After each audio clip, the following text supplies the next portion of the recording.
Welcome to another episode of Band Director Bootcamp, the podcast with productivity and wellness tips for busy band directors. I'm your host, Lesley Moffat, and I'm really grateful to be sharing this platform with you. As busy band directors, we know you don't have lots of time to watch lengthy professional development webinars, so we share 20-minute tidbits with takeaways you can use to support you in this awesome profession in a healthier way. Today, there's another Lesley on board. This is Leslie Rubio, who's been in the music and production and piece of teaching and education for 11 years, but has spent the last 5 specifically as a 6th through 12th grade band director. So she's got lots of strategies in her pocket, but the reason I sought her out and asked her to be a guest today is because she's going to talk to us about 3 tips she's got for motivating and engaging kids and ways of taking ownership of their own progress in ways that will create a student-centered learning atmosphere, helps them get more self-directed, and provides ongoing feedback to both her and to the kids. So as to their current skill mastery. And what she's found is that this has led to easier classroom management, a whole lot less stress for her and a lot less work in the long run. And the musicianship and interaction with and from her kids has been markedly better. So she's going to tell us about what that actually is and what it looks like in her classroom and what it could do for you. But let's learn a little bit more about Lesley and what led her to be a music educator and get up every morning and do this important work. Hey, thanks for being here, Lesley. It's wonderful to be here. Thank you.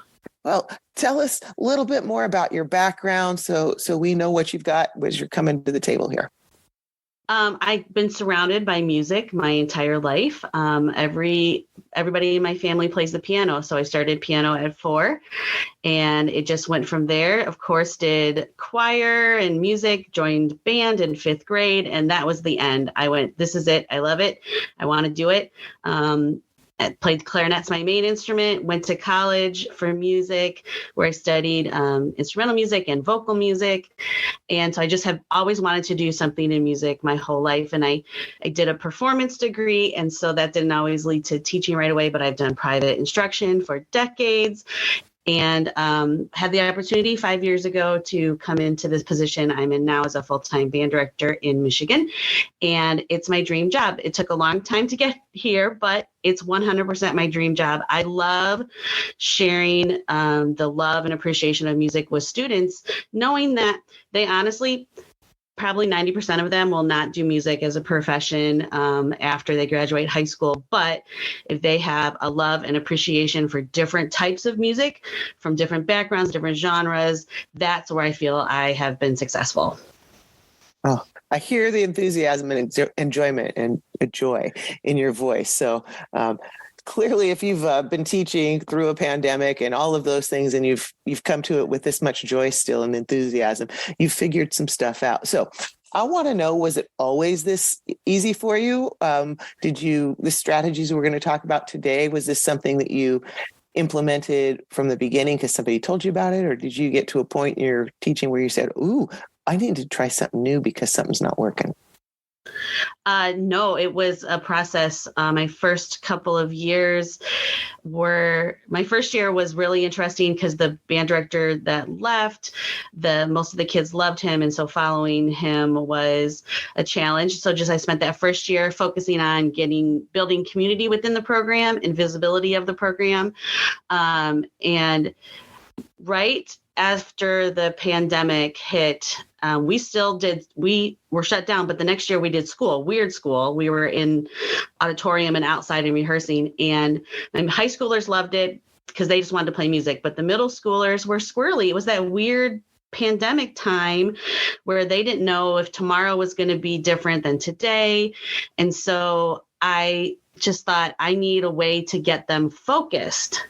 I needed a way to help them be able to see, because they didn't know what the future was going to hold. So I wanted to develop something where they could see what the ultimate goal was, with short goals along the way, so they could visibly see a chart. I did these charts, visibly see what the short-term goals were, what was coming up next, and what ultimately their final goal would be.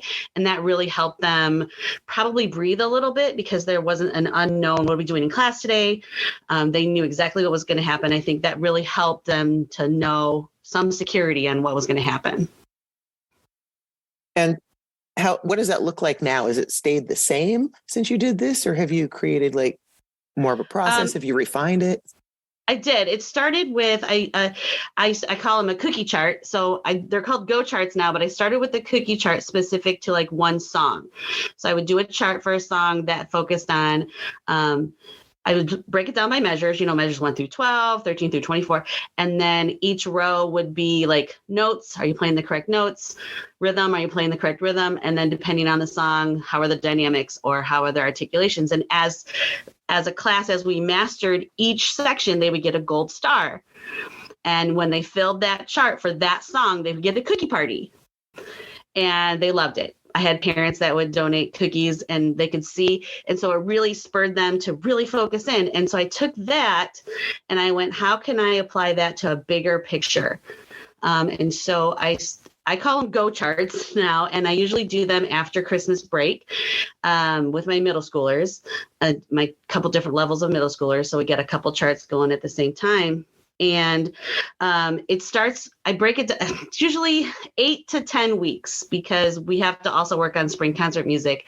But the first 8 to 10 weeks after Christmas break, I set up a chart. And what the chart is a review, because we just had Christmas break. And so the first few rows will be just reviewing what we've been doing. So the chart will look like columns. And then the first column are the different things we're going to be learning. So the first row is review. The second row is band book exercises, 23, 27, 29, reviewing articulations. Then the next row, band book exercises 37, 38, 39, reviewing eighth notes or whatever I'm wanting them to review. And then in each row next to that are the exercises. So they get a star for each exercise that they can play well. Then usually either a playing test, a worksheet, or like a written quiz. They're kind of the same thing as a worksheet, but they're weighted heavier in the grade book. And so what the Go charts are is they have to succeed as a class. So if we're playing exercise 23 and we're reviewing, let's say we're reviewing eighth notes, we start at 23 and we play. And as soon as I hear a mistake, we stop, I cut off, I count off again, and we start at the beginning. And so every time I hear a mistake, we stop and start over.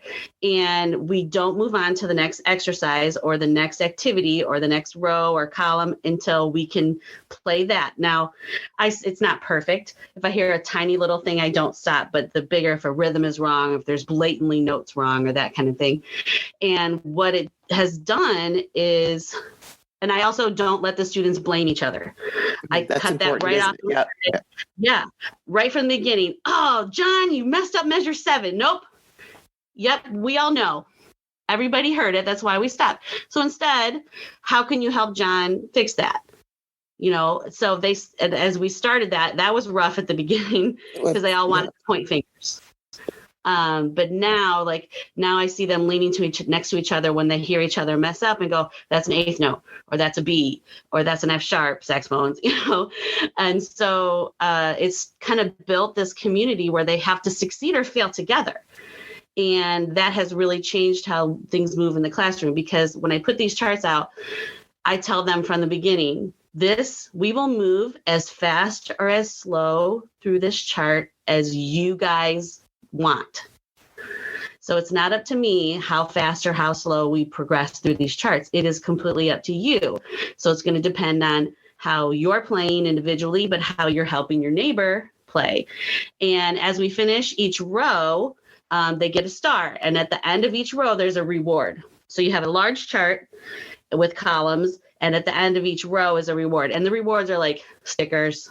You can buy 300 stickers for $10, candies, just, little trinkety things. Like I put an Amazon wish list together, and people sometimes will do that. I also have put some of it in my budget. And then when they fill out the whole chart, there's the big payoff. And the big payoff is like they get a day to play games, and I have music themed games. Or if the weather's nice, we go outside and they get to play outside. Or my kids love to play tag in the auditorium. It's something so simple, but they love it, and they work really hard with each other because they want this big payoff. And what I've done is I use it, review, but then that's how I also teach the new stuff too. So they know what's coming, and it's building on each other. So we've done these notes, we've done 8th notes, now we're going to learn 16th notes. And then we do that for probably 2 or 3 rows, because, when you learn a new concept, reinforce, reinforce, reinforce. But then by the end of that, we've accomplished where I need them to be before we start concert music for the spring. So it takes 8 to 10 weeks. It's their decision how fast or how slow we move. They can only move as a unit. And so it's really done a great job of getting them to work together instead of blaming each other. They're helping each other. And I get the new concepts taught because they can see what's coming. They can work ahead because I post it in the classroom what's coming. I post it on our online learning platform what's coming. So if we have some really go-getters, they can work ahead and they can come to the class prepared to do those already and help each other out. Yeah. And that's addressing all the differentiated learning, the motivation, and all of the things, and building so many other, group working, teamwork skills together. And we're going to ask you to tell us one more example like you just did. But before we get to our final question, I want to invite all of you listeners out there to think a minute about how you might be able to put some of these practices we've been talking about on the podcasts here into practice in your own life. Welcome, Band Director Bootcamp listeners. If you're feeling a bit burnt out and are ready for support and accountability partners in your wellness and productivity, we have an amazing opportunity for you. Join our 90-day virtual bootcamp, a community initiative designed for busy band directors like you who love their job but seek a more sustainable approach. We'll meet weekly, discuss your wellness goals, and develop strategies to help you achieve them. We'll tackle productivity hacks and fine-tune systems for the upcoming school year. With 35 years of experience, I've got some tricks and tips up my sleeve that I can't wait to share. So, as we move into a new season of our lives, if you want to feel empowered and supported by like-minded individuals, this is your chance. Reach out to me at banddirectorbootcamp.com or click on the link in our show notes to schedule a 15-minute call. Let's ensure this is the right fit for you, get you signed up, and embark on this wellness journey together. Because together, we rise. All right, we are back with Leslie Rubio, who's going to share one other specific thing that she's changed that is part of this gamification, if you will, that has been really, really helpful, and why. We've all been the whole practice logs. Should we do practice logs? We want to instill a sense of, routine with kids and build habits. But what habits are we building? Are we building I'll forge my parents' signatures, or I'll sit with my horn in my lap while I scroll on my phone and call it practicing? How do we know? So Leslie, you've addressed this head on. You've done something, and I want to know all about it. Yes. So practice logs. I had students quit band at one point because of practice logs. I thought, which were very reasonable, but they would say, I don't have time to put this in my outside of school time, so I'm just going to quit band. And so I did away with practice logs like my second year there. So this year I went, how do I get these kids to practice outside of band? You can't just ask them. had tried in previous years, playing test, more playing tests. Let's just have a playing test every other week. That will motivate them to practice. And for some that works. For some that are self-motivated that want to get an A on a playing test, they will do it. And some that just don't care, they come and they get, the rubric for the playing test. They're like 1s and 2s and they just don't care because they've done the assignment. But we have some kids that are really competitive and some kids that aren't. So I wanted to set up a system that was self-motivated. They could do it or they could not do it. So I started something called the PracticeRace this year, and it was totally voluntary. They didn't have to do it. But I did little graphics, looks like a runner on a music staff, and the PracticeRace was a practice log. It was a practice. They didn't know it was the old-fashioned practice log. Here's what I practiced every day, Monday to here's what I practiced. And then on the back, they had to reflect on how they felt they did when they practiced, what could they do better, and what do they want to do better that they might need some help with. And in order to get credit for the practice log, they had to fill out the whole thing, not just their minutes, and parents had to sign.